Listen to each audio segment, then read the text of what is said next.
Di slide ini kita sudah masuk ke akuntansinya saham mulai dari penerbitan saham.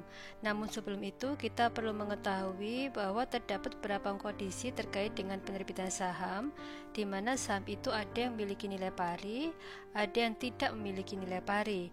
Saham juga bisa diterbitkan dengan kombinasi sekuritas lainnya. Terdapat juga saham yang diterbitkan untuk transaksi non-cash, dan juga kita akan membahas biaya-biaya yang terkait dengan penerbitan saham. Ketika kita melihat ada saham yang tergolong memiliki nilai par atau memiliki nilai pari, maka nilai pari ini sebenarnya tidak berhubungan dengan fair value. Nilai pari ini adalah nilai nominal atau face value atau nilai pokok yang tertera pada saham. Atau dengan kata lain, nilai pari ini adalah nilai yang diberikan pada setiap lembar saham dan tertulis juga di sertifikat saham.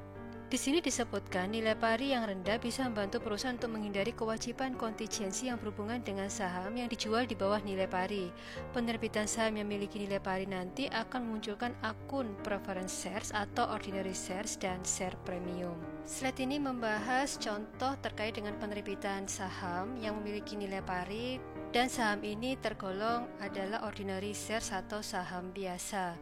Perusahaan menerbitkan saham sebanyak 1000 lembar saham dengan nilai pari per lembar sahamnya adalah 1 euro, sehingga perusahaan akan mendapatkan kas sebesar 1000 saham dikalikan 1 euro, yaitu sebesar 1000, dan kita mengkredit share capital ordinary juga sebesar 1000. Jadi ini adalah jurnal penerbitan saham yang memiliki nilai pari.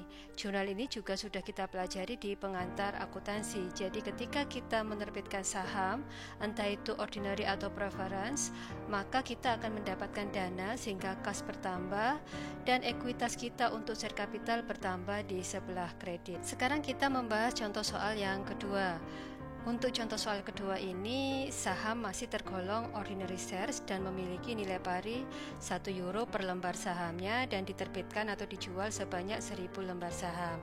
Perbedaan dengan contoh pertama adalah di sini dijualnya tidak senilai 1 euro, ini adalah nilai parinya, tapi dijualnya adalah sebesar 5 euro per lembar saham.